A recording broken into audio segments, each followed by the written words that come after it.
Welcome to the One Woman Show. If you're new here, make sure you hit the subscribe button and the bell icon and give me a thumbs up so you can see what I do next time. I make some really weird videos. Sometimes they're good, sometimes they're bad, and sometimes I'm just having fun. And if you're a returning visitor, thanks for showing up and supporting me. Today, I'm going to go into Joann Fabrics and I'm going to buy some fabric because I was scrolling on YouTube and I found a Magic Pillowcase tutorial, and so I think I want to make that for my grandkids. Seems easy enough, so let's go into Joann Fabric and pick out some cute fabrics for a 1.5-year-old little girl and a 7.5-year-old little boy. Let's go. Here we go. Let's go shopping.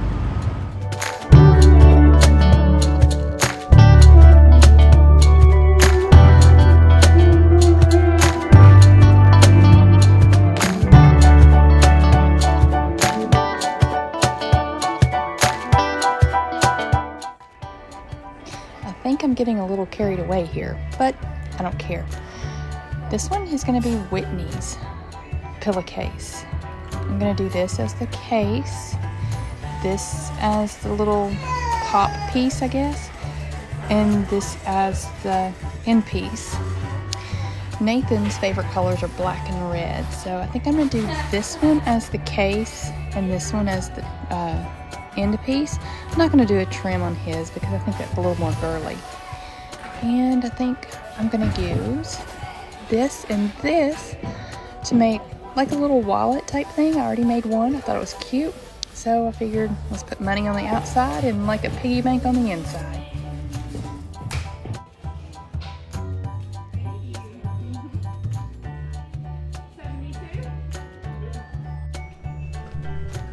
I got my sewing machine probably Christmas of 1992. Yeah, it's that old. Well, last year it decided it was going to stop making bobbins, and I didn't want to try to go fix it. It was going to cost me at least $30, $40, $50 to fix it. I could buy a new sewing machine for not much than that, but I decided to go with another route. I bought a sidewinder. It's a really cool little thing. All it does is make bobbins, and it does exactly what I need it. You just put your spool of thread on here, you run it through here, around here. Very important, you're gonna have, this has to be pushed in, but very important, you're gonna wanna have enough string or enough thread out so you can hold on to it. And you push this little button and it does its thing.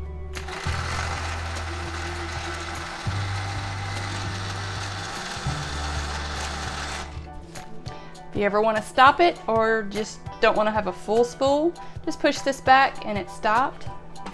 I always unplug it once I accidentally push that button again. You want to snip it and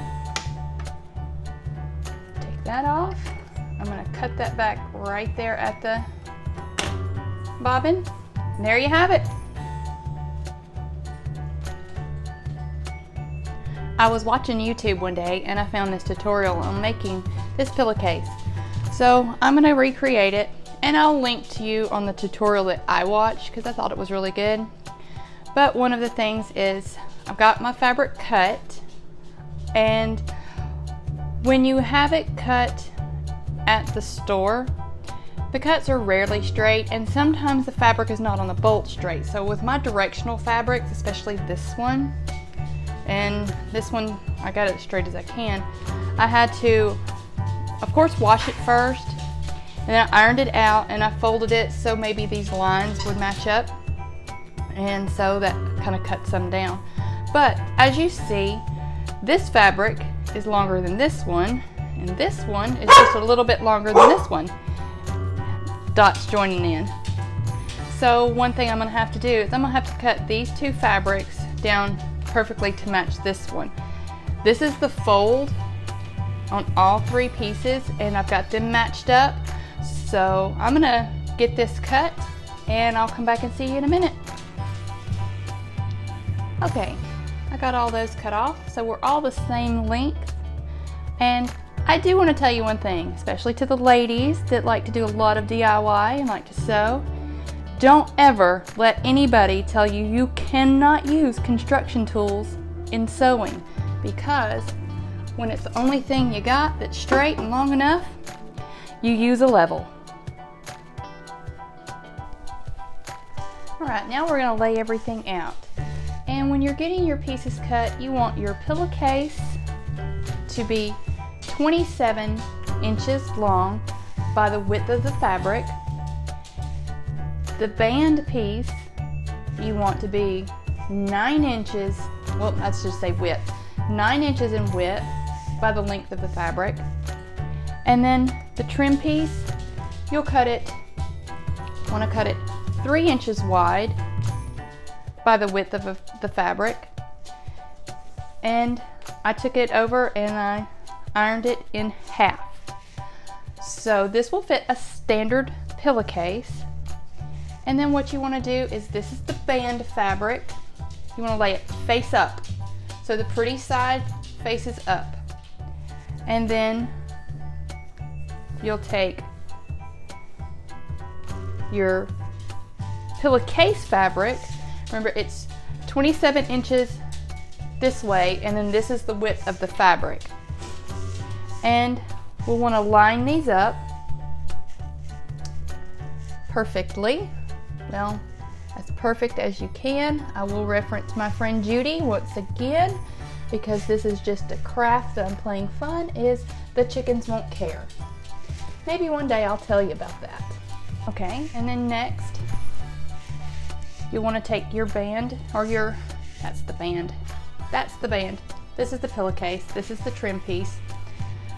So if I have this in my hand and I call it the band, I messed up. But you want to put the raw edges facing up, so your ironed edge is facing down, and we're going to line it up also. And I'm going to show you right now, because I'm going to fix it off camera. But over here, I'm going to fold this back. I did make a mistake that this fabric is longer than this one. To make this work, everything has to be the same length. So what I'm going to do is I'm going to get this pinned up. I'm going to turn this over, and I'm going to cut this off to make sure everything is lined up properly, and then I'll come back and we'll get back to it. Okay, I got all that straightened out. Yes, I make mistakes. I am very much an amateur sewer, but I have fun doing it, so that's all that matters. Now, here's the fun part. This is the case itself. I'm going to kind of fold it and roll it up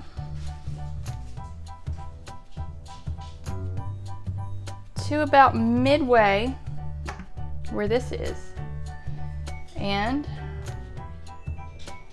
I'm going to fold this up, and I'm going to match up here, and making sure that I keep this part out of the way because I'm going to be sewing up here. So you want to make sure you keep the case part out of the way.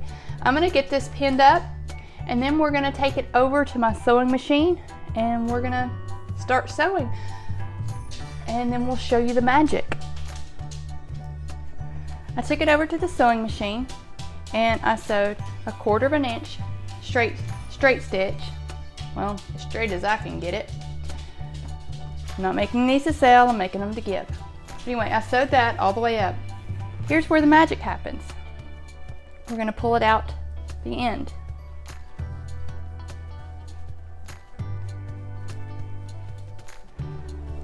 This is kind of furry fabric, so it kind of sticks to each other on the inside.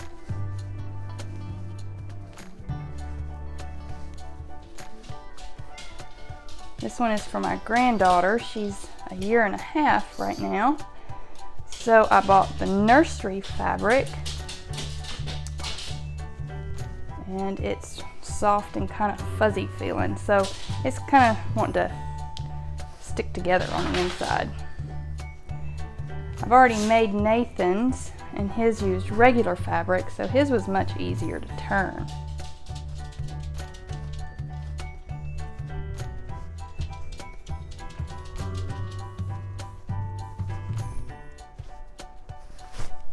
There we go. Here it comes.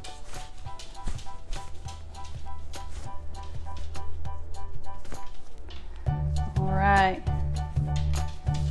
I'm going to take it and press it. But there you go. This is basically what we have. We've got the cuff up here, or the band, or whatever you want to call it. And here's the pretty piece. It's going to be a little piece of pop, and it says I love you on it because I love her. And I noticed where I've made a mistake, because that's just how it goes.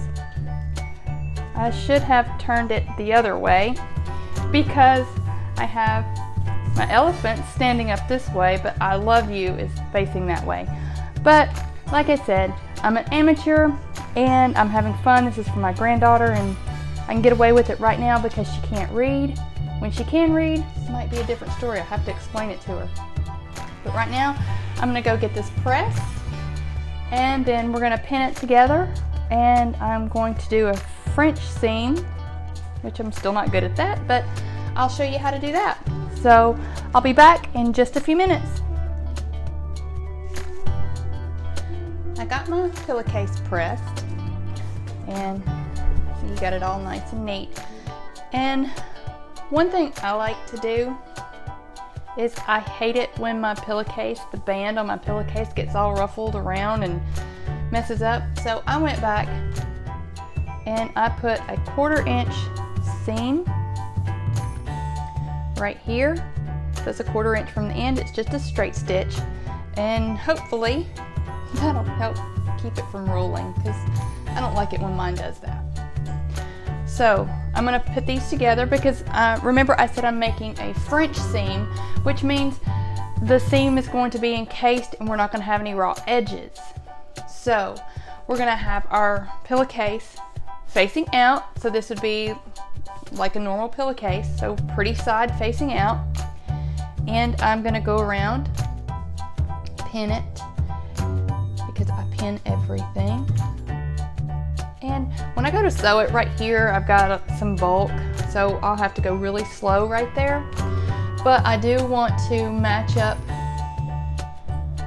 those seams, because I would kind of like it to be continuous all the way around.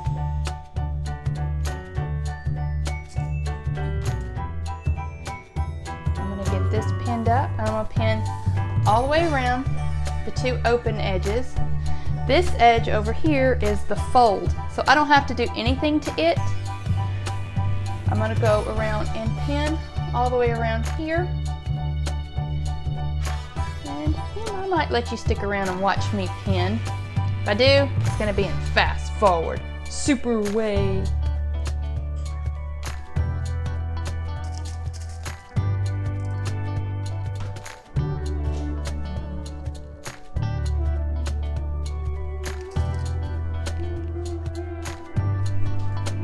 See, that didn't take long at all.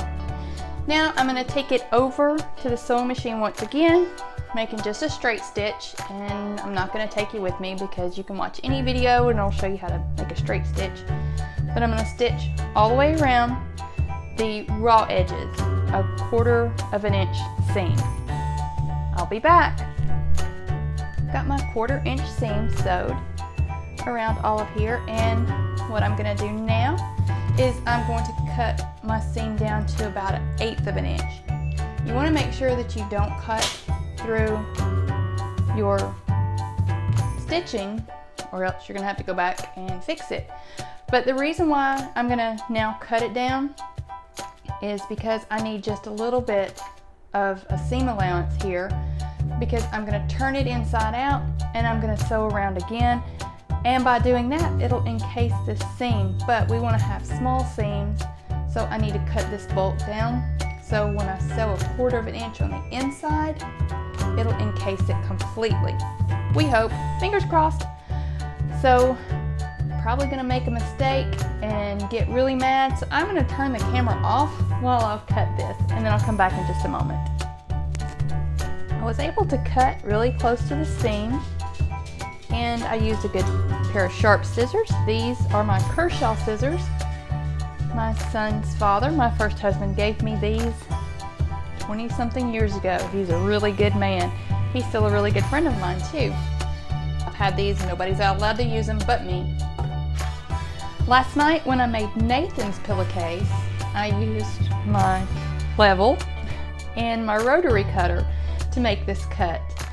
And in one place I did cut into the seam, and so I had to go and fix that, but it all worked out, so it's okay. And I felt on this one I had much more control using a good sharp pair of fabric scissors. Okay, now the reason why we cut this and cut it down so close is we're going to turn this inside out. So we have our seam here, and how we did that, the Magic Pillowcase, how we put it together in the beginning, there's no seam here, so there's not going to be any flyaways. And that's what we're trying to avoid, is flyaways. So I'm going to turn this inside out. And you want to poke out the corners. You can use your closed scissors and kind of poke out the corners. You want to get them all straight. Over here to this corner. We're going to poke it out.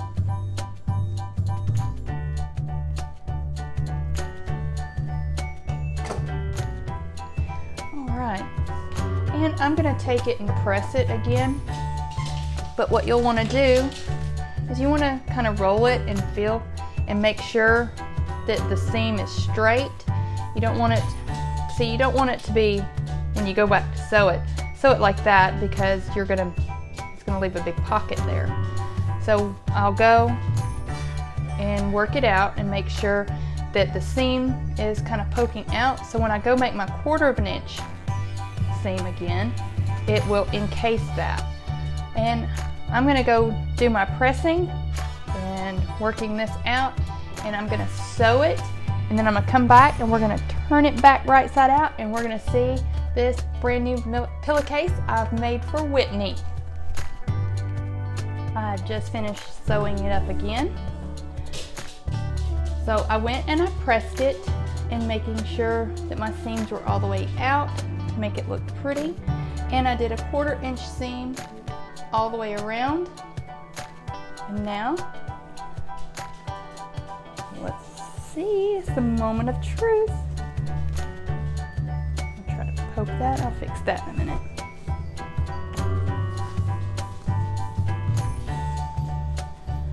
Alright, I'm gonna get my skewer. Now is when I really don't want to poke a hole through it with the scissors. And I'm just poking the corners out. I want them to be pretty.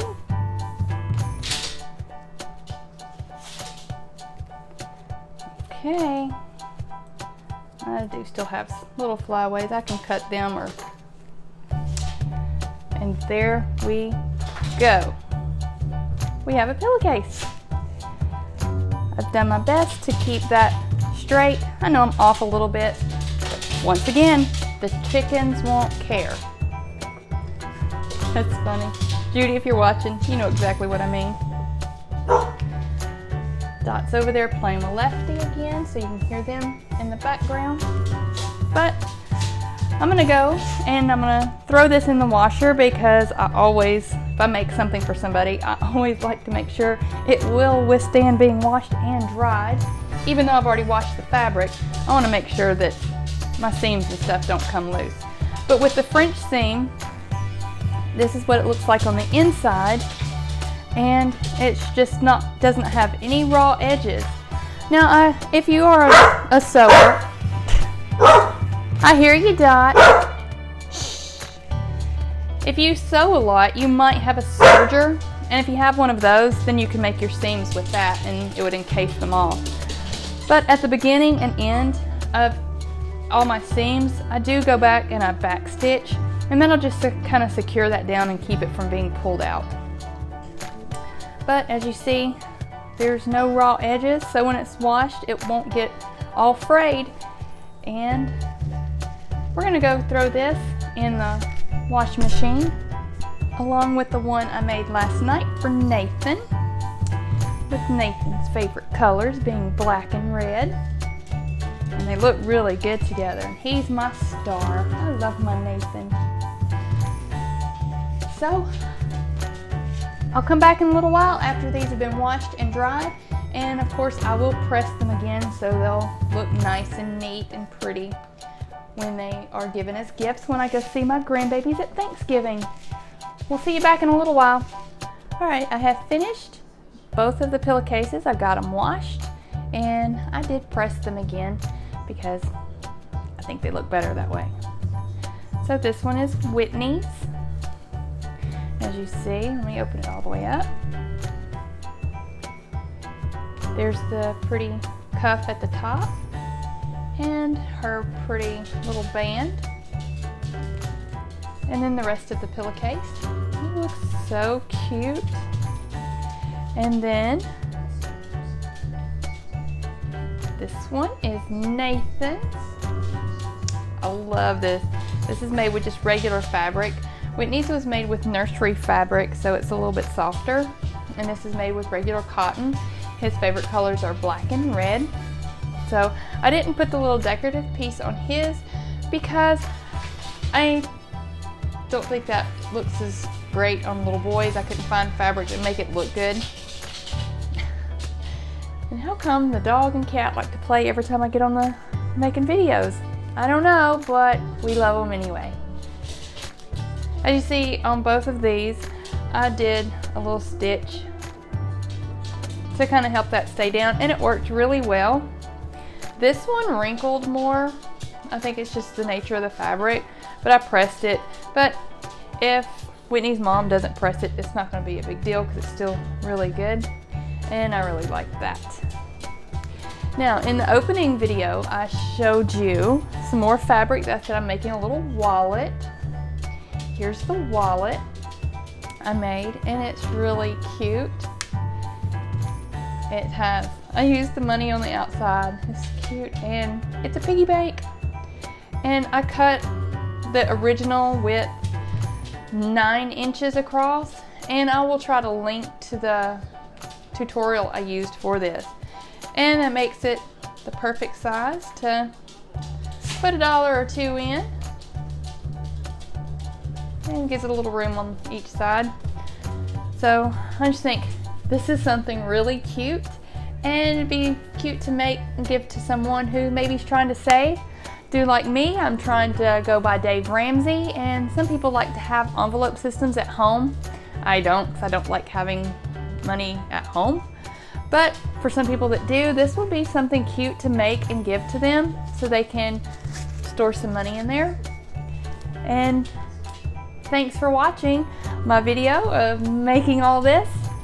And come back for more videos. Make sure you hit the thumbs up button, so you'll like this video, hit subscribe, and hit that little bell icon, and you'll be notified when I make a new video, because I watch way too much YouTube and I'm likely to try almost anything once. Just remember, you don't have to be perfect at this. You don't have to be a perfect seamstress when you're making something to give to someone you love. So get out your old sewing machine, dust it off, buy a little bit of fabric, and try this out because it's really, really simple. Thanks for watching. Have a good day.